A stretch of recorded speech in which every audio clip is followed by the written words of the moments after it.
At the airport, they said. Sorry, but this ticket is not real. Then I called my sister and asked where they were. Merry Christmas, loser! She shouted. A week later at family.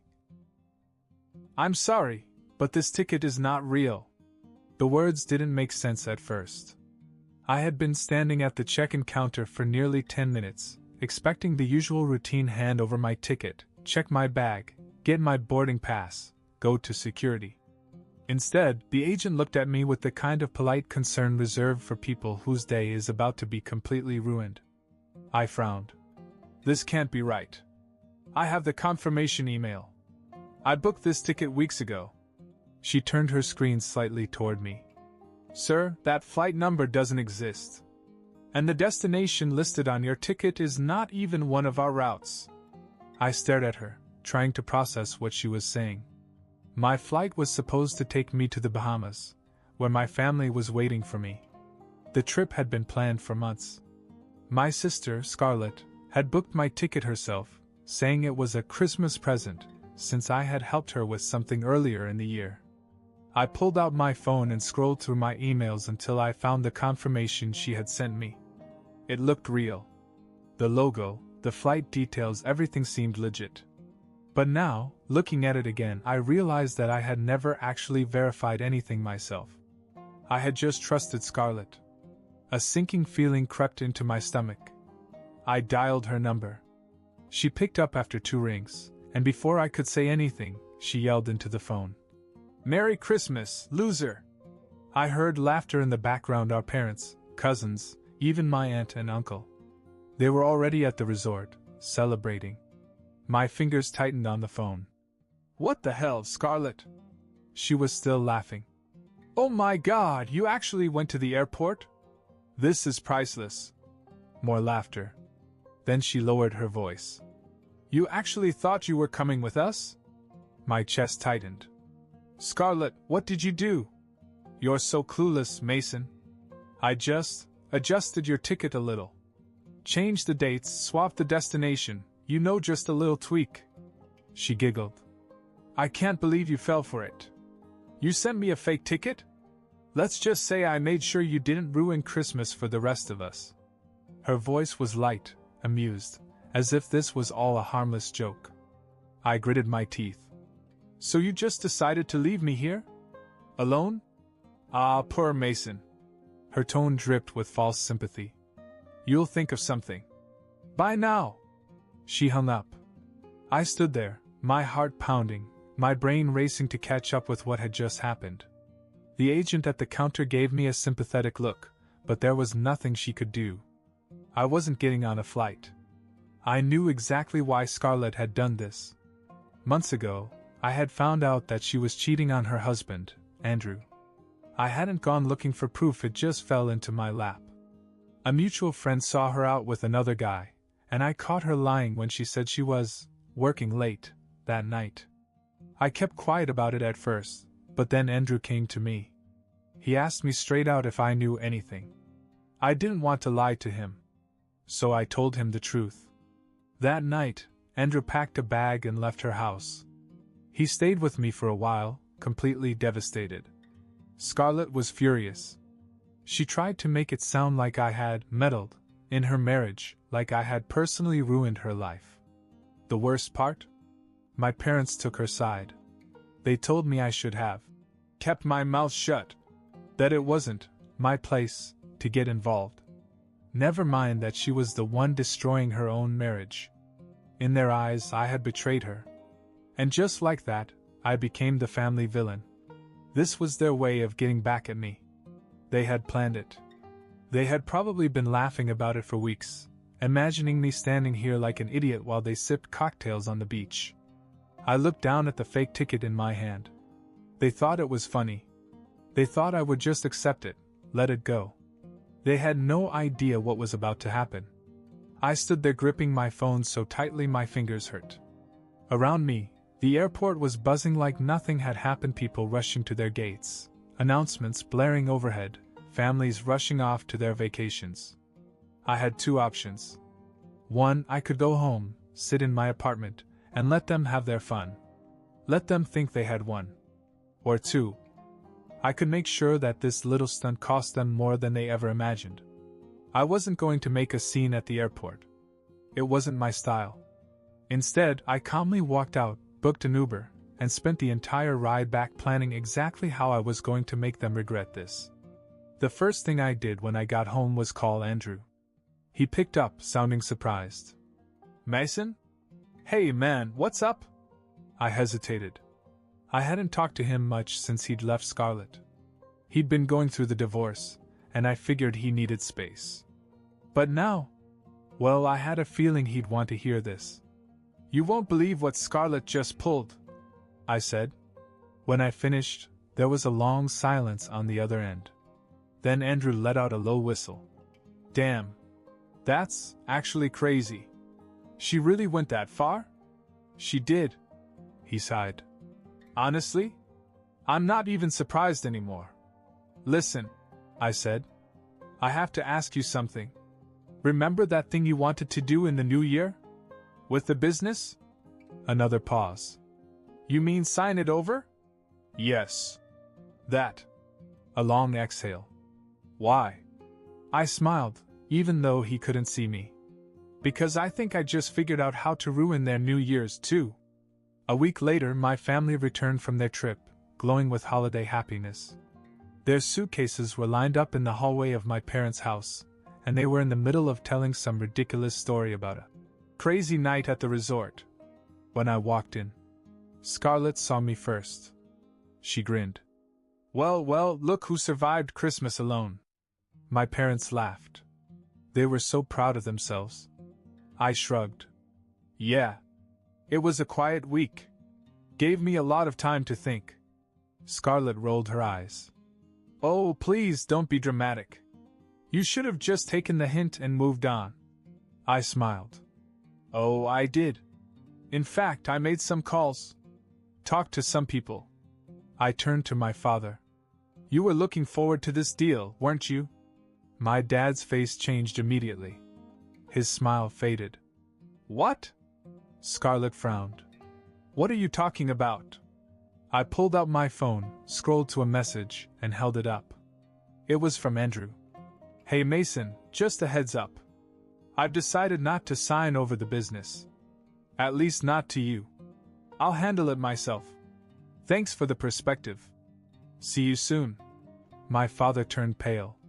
My mom gasped. Scarlett's smirk disappeared so quickly it was almost funny. Andrew had planned to transfer part of his business, his very successful business, to my father as a favor. A way to keep it in the family after the divorce. Scarlett and my parents were counting on it. It was supposed to be their safety net, their golden ticket. Not anymore. Scarlett grabbed my phone and read the message, eyes wide. You talked to him?" I crossed my arms. "Oh, yeah? And guess what? He knows about the fake ticket. He knows everything." My father turned to her, furious. "Scarlett, what the hell have you done?" She opened her mouth, then shut it. She had nothing. Mom jumped in. "Mason, honey, let's talk about this. Maybe we can." I shook my head. "Nope. You all wanted to screw me over at Christmas? Well, I just screwed up your whole future." Scarlett looked ready to explode, but before she could say anything, another voice cut through the air. "What the hell is going on?" We all turned. It was Uncle Robert. And he looked pissed. Uncle Robert wasn't just any uncle. He was the oldest of my father's brothers, the one who always settled family disputes, the one who never took sides until now. And from the look on his face, he was about to take mine. He entered the room and closed the door behind him. "I just got off the phone with Andrew," he said. "And I want to hear it directly from you, Mason. Did your sister really send you a fake ticket and strand you for Christmas?" Scarlett shifted uncomfortably. "Uncle Robert, that's Dash." He held up a hand. "I didn't ask you." Scarlett shut up. I nodded. "Yes. She did. Changed the flight details, sent me to the airport with a fake ticket, and then laughed about it." His eyes darkened. He turned to my dad. "And you were in on it?" Dad hesitated. It was a harmless prank, Robert. Just a little family fun. Uncle Robert scoffed. Fun? Leaving your own son stranded during the holidays? You think that's fun? He let out a sharp breath, his face turning red. You selfish, petty idiot. I can't believe I share blood with you. My mother jumped in. Robert, this is none of your business. None of my business? His voice boomed. You do realize that Andrew just pulled out of the deal because of this, right? Do you know how much money you just lost? Dad's face twitched. He knew. Scarlett threw up her hands.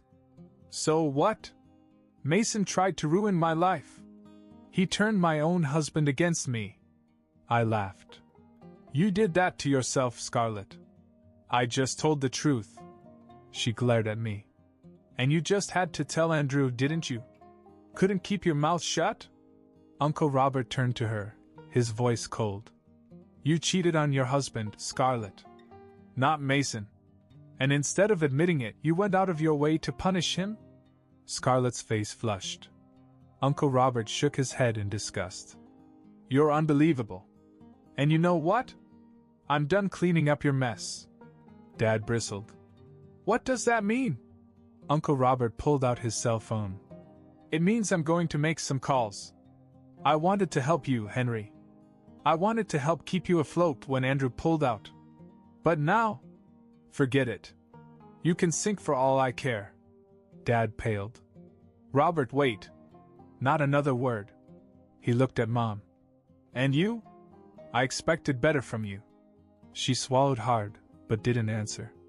Then Uncle Robert turned to me. Mason, will you stay for dinner? I smiled. Nah. I think I'll go celebrate with Andrew instead. Scarlett looked like she was going to explode. Dad looked like he was going to throw up. Mom just looked lost. Uncle Robert nodded. Smart move. As I walked out the door, I heard him say one last thing. Oh, and Henry? Don't bother asking me for help. You don't deserve it. I walked out of my parents' house feeling lighter than I had in months.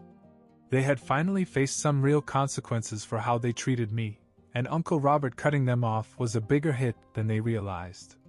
My father had always relied on him for business connections, financial advice, hell, even to bail him out of stupid decisions. Without Robert, he was screwed. But I wasn't done yet. I went straight to Andrew's house. When I got there, he was already waiting, 2 beers in hand. I have to say, he said, handing me one, that was satisfying to watch. You saw? He grinned. Your uncle called me as soon as he left. He said your father looked like he was going to cry. I laughed. He might actually cry when he realizes what's coming next.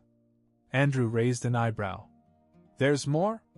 Oh, there's so much more. Because here's the thing, Scarlett had always been reckless.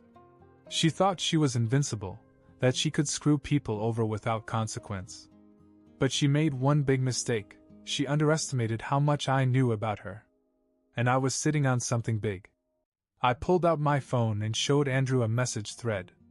It was between Scarlett and a realtor. Do you recognize the name? I asked. Andrew's eyes widened. That's the guy I fired last year. The one who tried to cheat me. Yeah. Looks like Scarlett didn't mind his business tactics, though. She's been working with him for months. Andrew scrolled through the messages, his expression darkening. She tried to sell my vacation home? The one she told the court she didn't care about. Yep. Looks like she wanted to flip it before the divorce was final so you'd never see a dime. His jaw clenched. That lying. He stopped himself, exhaling sharply. You have all this? Every message. Every email. Every meeting she had with that guy. I took a sip of my beer. You want to ruin her day? Andrew didn't hesitate. Hell yes. The next morning, the explosion was spectacular. I woke up to about 10 missed phone calls from Scarlett. I ignored them. Then came the texts. Scarlett, you snuck into my emails? Scarlett, you ruined everything. Scarlett, I swear to God, Mason, I will destroy you. I took my time getting ready before I called her back. The second she picked up the phone, she screamed, "You are a psychopath! You had no right to do that!" I yawned. "Morning, Scarlett. Something wrong? You ruined my deal." So Andrew had already acted. "Yeah," I said casually. "Turns out it's super illegal to fraudulently sell property during a divorce." "Who knew?" "You dash." She was so angry she could barely speak. "Andrew froze all my accounts. I have nothing." "Well, that's what happens when you cheat." She was breathing heavily. Then suddenly her voice dropped to a low, venomous whisper. "You think you won?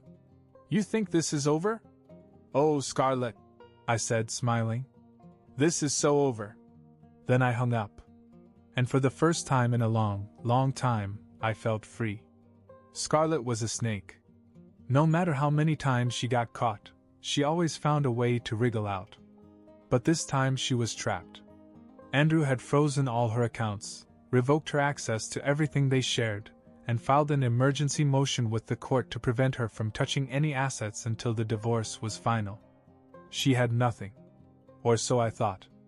Because 2 days later, she tried one last desperate move and it backfired spectacularly. I was in the middle of lunch when my phone rang. It wasn't Scarlett.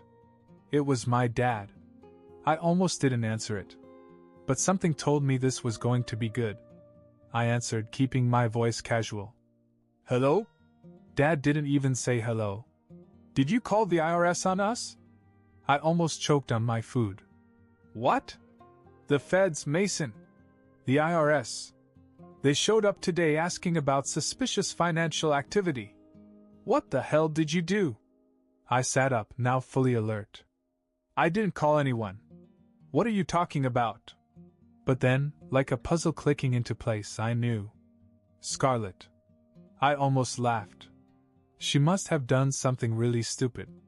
I leaned back in my chair. "Dad, why would the IRS be looking at you?" He hesitated. "It's nothing. Just some tax stuff. But you must have." I cut him off. "No, I didn't. But maybe you should ask Scarlett." Silence. Then, "What did she do?" "I don't know. But given her history, I'd say something incredibly illegal." And I was right. Scarlett had been hiding more than just the real estate scheme. She had been playing tax evasion games. Big ones. Apparently, while married to Andrew, she had been funneling money through phony business expenses, claiming deductions she was not entitled to, and even using our parents' accounts to do it. She'd been living high on the hog, thinking she'd never get caught. But when Andrew froze her accounts, she panicked. And when people panic, they make mistakes. Her mistake? Trying to move money into an old offshore account that had already been flagged by the IRS for suspicious activity. The moment she touched it, alarms went off. And now the IRS was investigating her. And our parents. 2 days later, things got worse. I got a phone call from Uncle Robert. "You won't believe this," he said. "Try me. The FBI got involved." I almost dropped my phone. "The FBI?" "Yep. Turns out some of the business expenses Scarlett claimed were related to federal loan fraud. Your sister wasn't just screwing herself, she was dragging your dad into it, too." I burst out laughing. Uncle Robert chuckled. "I shouldn't be laughing, but damn it, Mason. This is a mess." I shook my head. "So what happens now?" "Well," he said, "if they find anything serious, your dad and Scarlett could be in real legal trouble." I sat back and took it all in. I hadn't planned for this. I had wanted revenge, but I had only expected to ruin their reputations, not get the feds involved. But you know what? They did it to themselves. And the best part? I was just getting started. Scarlett always thought she was untouchable. My parents thought they could protect her forever. But now, they were in real trouble. The IRS was on their backs. The FBI was sniffing around. Andrew had cut Scarlett out of every financial asset she thought she still had control over. And Uncle Robert had cut her off completely, refusing to help my father climb out of the hole he had dug for himself. But just when I thought things couldn't get any worse for them, something else happened. Something so much worse. It started with a phone call from Andrew. "Dude," he said, his voice somewhere between amused and shocked. "Your sister is crazy." I sighed. "What now?" "She broke into my house last night." I almost dropped my phone. "She what?" "Yep. The security cameras caught the whole thing. She used her old key, which I forgot to change, my bad, and tried to steal documents from my office." "Wait, what documents?" "The divorce papers. Probably hoping to destroy something that could be used against her. But guess what?" He laughed. "She set off the new security alarm. Cops showed up in 10 minutes. I pressed my fingers to my temple. "Tell me you pressed charges." "Oh, I absolutely did," he said. "Breaking and entering, attempted theft, you name it." She spent the night in jail. For the first time since this whole mess started, I was speechless. Scarlett, the golden child, the one who had spent her whole life manipulating our parents and getting away with everything, was actually behind bars. "Want to know the best part?" Andrew added. "Go on." "Your parents went down there to try to get her out. Guess what they found?" "What?" "They couldn't afford it." I blinked. "What do you mean?" He chuckled. "Because, Mason, while Scarlett was running her scam, she was also draining most of your parents' savings without telling them. She used their money to cover her shady business expenses, and now that the IRS is investigating, their accounts are completely frozen. They literally don't have enough liquid assets to post her bail." I let that sink in. Scarlett was stealing from them. My parents, who had defended her at every turn, who had turned their backs on me just to protect her. And now she had ruined them. A few hours later, I received a text message from Uncle Robert. "Robert, your dad just called me and asked for help." Robert told him to find out for himself. Robert, best Christmas ever. I grinned. 3 days later, I got another call from Andrew. "Well," he said, "Scarlett's out. But she's totally screwed." "What happened?" "She finally got a lawyer, but as soon as she got out of jail, she realized she had nowhere to go. Her bank accounts are frozen, her credit cards are maxed out, and her parents' house is in jeopardy because of the IRS case." "Wait." I paused. "Are you saying they could lose the house?" "Oh, absolutely. If they can't prove they weren't part of their scam, the government could seize it." I let out a low whistle. "So where is she now?" Andrew laughed. "Staying with her parents. But from what I hear, it's not going well." I could only imagine the scene. Scarlett, angry, humiliated, broke, and my parents, finally realizing that the daughter they had defended for years had destroyed them. A week later, I got a final call. From my father. I debated ignoring it. But curiosity got the better of me. I picked up the phone. "Hello?" There was a long silence. Then, finally, he spoke. "Mason," he said quietly, "I think we made a mistake." I didn't say anything. I just let him sit with it. Another pause. "I don't expect you to forgive us," he said. "But I just wanted to say that." For the first time in my life, my father admitted he was wrong. And it felt damn good. I thought about all the things they had done to me. The fake ticket. The years of siding with Scarlett. The way they turned their backs on me when I told the truth. And now? They had nothing. I exhaled slowly. "I appreciate the call, Dad," I said. Then I hung up. The end.